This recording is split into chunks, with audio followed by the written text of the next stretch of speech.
السلام علیکم پاکستان، حمید نقیبی آپ کی خدمت میں حاضر ہے۔ ناظرین، گزشتہ 3 مہینوں سے اگر آپ عالمی خبریں دیکھتے ہیں تو شاید آپ بھی الجھن کا شکار ہوئے ہوں۔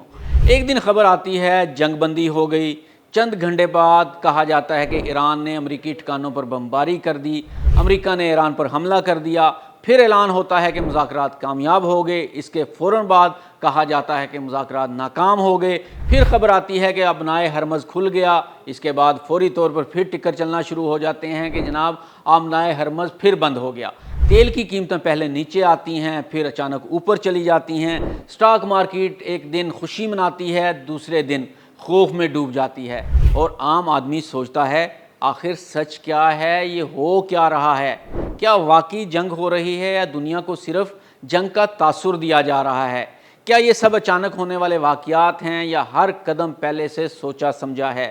کیا امریکہ یا ٹرمپ کا خاندان جنگ سے پیسے کما رہا ہے اور ان کی بقا صرف جنگ جاری رکھنے میں ہے یا وجہ کچھ اور ہے؟ ناظرین، آج کی ویڈیو میں ہم کسی ایک ملک کا موقف نہیں بلکہ ان سوالوں کا جواب تلاش کریں گے جو شاید دنیا کا ہر شخص پوچھ رہا ہے کہ آخر یہ ہو کیا رہا ہے۔ ناظرین، حقیقت صرف میزائلوں میں نہیں چھپی، حقیقت تیل کے ٹینکروں، عالمی منڈیوں، اسلحہ ساز کمپنیوں، سفارتکاری اور طاقت کے اس کھیل میں چھپی ہے جس کے اثرات پاکستان سمیت پوری دنیا پر پڑتے ہیں۔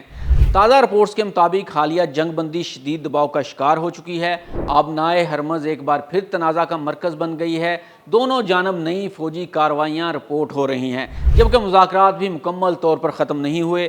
یہی وجہ ہے کہ دنیا ایک مرتبہ پھر غیر یقینی صورتحال میں داخل ہو چکی ہے۔ اگر آپ کو لگتا ہے کہ یہ جنگ صرف ایران اور امریکہ کے درمیان ہے تو شاید آپ پوری تصویر نہیں دیکھ رہے۔ ذرا ایک سوال کا جواب دیجئے، دنیا کی سب سے بڑی طاقتیں آخر ایک سمندر کی چند کلومیٹر چوڑی گزرگاہ پر اتنی حساس کیوں ہو چکی ہیں؟ کیونکہ یہ صرف پانی کا راستہ نہیں ہے، یہ دنیا کی توانائی کی شہرگ ہے۔ آبنائے ہرمز سے دنیا کے سمندری راستے سے منتقل ہونے والے تیل کا ایک بڑا حصہ گزرتا ہے۔ اگر یہاں کشیدگی بڑھتی ہے تو اس کا اثر صرف ایران یا امریکہ پر نہیں بلکہ پاکستان، چین، یورپ، جاپان اور پوری عالمی معیشت پر پڑتا ہے۔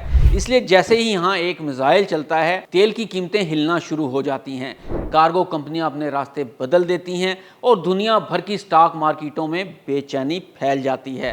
اب یہاں ایک دلچسپ بات سمجھیں، ہم اکثر سمجھتے ہیں کہ جنگ صرف میدان میں لڑی جاتی ہے، لیکن جدید دنیا میں جنگ کا ایک دوسرا محاذ بھی ہے، وہ ہے مارکیٹ۔ اگر صرف ایک بیان آ جائے کہ آبنائے ہرمز بند ہو سکتی ہے تو اربوں ڈالر کی خرید و فروخت چند منٹوں میں شروع ہو جاتی ہے۔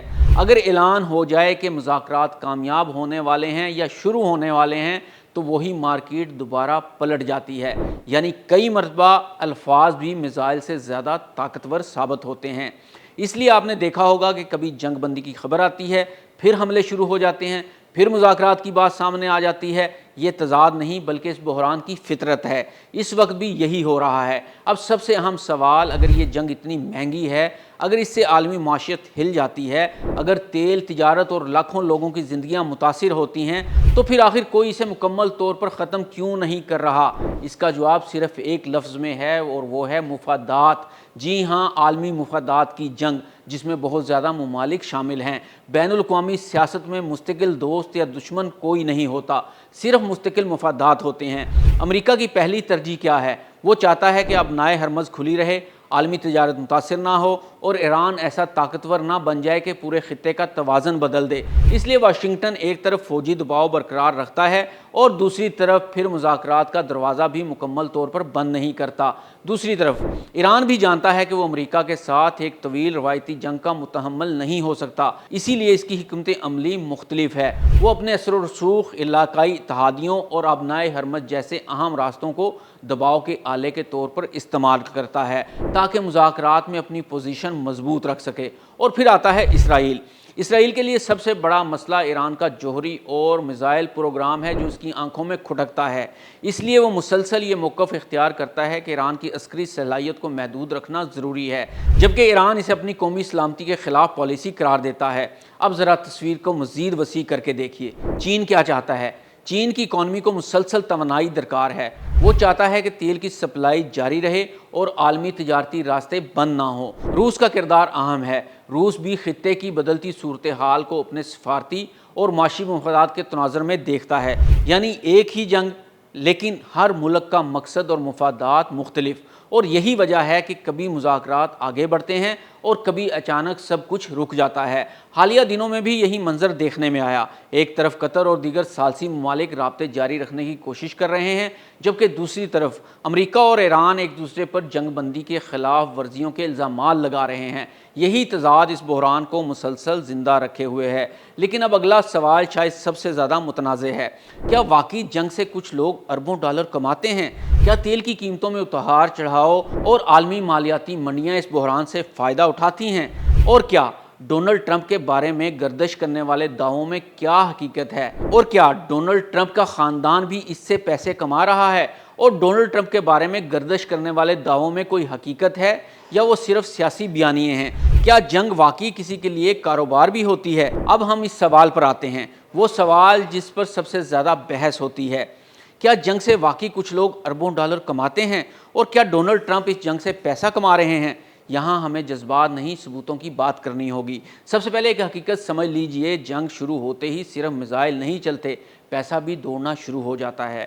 تیل کی قیمت بڑھتی ہے، سونے کی قیمت بدلتی ہے، جہاز رانی مہنگی ہو جاتی ہے، سٹاک مارکیٹ میں شدید اتار چڑھاؤ آتا ہے، اور سرمایہ کار اپنی سرمایہ کاری ایک جگہ سے دوسری جگہ منتقل کرنا شروع کر دیتے ہیں۔ یہ سب ایک حقیقت ہے، اور ہر بڑی جنگ میں ایسا ہی ہوتا ہے۔ حالیہ کشیدگی میں بھی تیل کی قیمتوں میں تیزی اور عالمی منڈیوں میں شدید بے چینی دیکھی گئی، لیکن اس کا مطلب یہ نہیں کہ ہر سیاستدان ذاتی طور پر اس سے اربوں ڈالر کما رہا ہے۔ یہاں ایک اہم فرق سمجھنا ضروری ہے۔ جنگ سے فائدہ اٹھانے والے اور جنگ شروع کرنے والے ہمیشہ ایک ہی لوگ نہیں ہوتے۔ مثال کے طور پر دفاعی ساز کمپنیاں، تیل پیدا کرنے والی کمپنیاں، جہاز رانی کی انشورنس فراہم کرنے والی کمپنیاں اور بعض سرمایہ کاری کے فنڈز ایسی غیر یقینی صورتحال میں مالی فائدہ حاصل کر سکتے ہیں، کیونکہ حکومتیں زیادہ اسلحہ خریدتی ہیں، توانائی کی قیمتیں بدلتی ہیں اور مالیاتی منڈیوں میں بڑے پیمانے پر لین دین ہوتا ہے۔ لیکن اب آتے ہیں ٹرمپ پر لگنے والے الزامات کی طرف۔ سوشل میڈیا پر آپ نے شاید یہ دعویٰ ضرور دیکھا ہوگا کہ ٹرمپ نے جنگ سے اربوں ڈالر کما لیے، لیکن جب ہم معتبر ذرائع، عدالتی ریکارڈ اور سرکاری تحقیقات دیکھتے ہیں تو اب تک کوئی ایسا مصدقہ ثبوت تو سامنے نہیں آیا جس سے یہ ثابت ہو کہ ڈونلڈ ٹرمپ نے ذاتی طور پر اس جنگ سے غیر قانونی مالی فائدہ حاصل کیا ہے۔ البتہ ایک اور معاملہ ضرور زیر بحث آتا ہے کہ جنگ سے پہلے اور اہم اعلانات سے عین قبل تیل کی منڈیوں میں بعض غیر معمولی ٹریڈنگ دیکھی گئی ہے، جس پر اندرونی معلومات کے خدشات کا اظہار کیا گیا ہے اور مزید تحقیقات کا مطالبہ کیا گیا ہے۔ تاہم یہ الزامات اپنی جگہ ہیں اور ان کے بارے میں حتمی قانونی نتیجہ سامنے نہیں آیا۔ البتہ کچھ میڈیا رپورٹس یہ بھی ہیں کہ ٹرمپ کا خاندان اس ساری صورتحال سے بڑا پیسہ کما چکا ہے۔ تو جب اگلی بار آپ کسی نیوز چینل پر یہ سنیں کہ جنگ بندی ہو گئی ہے یا حملے دوبارہ شروع ہو گئے ہیں، تو صرف سرخی نہیں دیکھیے گا، بلکہ یہ بھی دیکھیے گا کہ اس خبر کے بعد تیل کی قیمت کیا ہوئی، اسٹاک مارکیٹ نے کیا رد عمل دیا، کس ملک نے فوری بیان جاری کیا اور کس نے خاموشی اختیار کی۔ کیونکہ جدید دنیا میں جنگ صرف بارود سے نہیں لڑی جاتی، معیشت سے بھی لڑی جاتی ہے، سفارتکاری سے بھی، اطلاعات سے بھی اور بیانیوں سے بھی لڑی جاتی ہے، اور شاید اس لیے دنیا کو آج صرف میزائلوں سے نہیں، خبروں سے بھی الجھن ہونے لگی ہے۔ ایک آخری بات ضرور یاد رکھیے گا، اس ویڈیو میں بیان کیا گیا تجزیہ مصدقہ رپورٹس، عالمی معاشی رجحانات اور بین الاقوامی تعلقات کے تسلیم شدہ اصولوں پر مبنی ہے۔ جہاں حقائق موجود تھے وہاں حقائق بیان کیے گئے، اور جہاں صرف سیاسی الزامات یا قیاس آرائیاں تھیں وہاں انہیں حقیقت کے طور پر پیش نہیں کیا گیا، کیونکہ جنگ کے زمانے میں سب سے پہلی قربانی اکثر سچ بنتا ہے۔ یہی وجہ ہے کہ ہر خبر کو جذبات سے نہیں بلکہ شواہد کی روشنی میں دیکھنا بھی ضروری ہوتا ہے۔ حمید نقیبی کو اجازت دیجیے، اللہ حافظ۔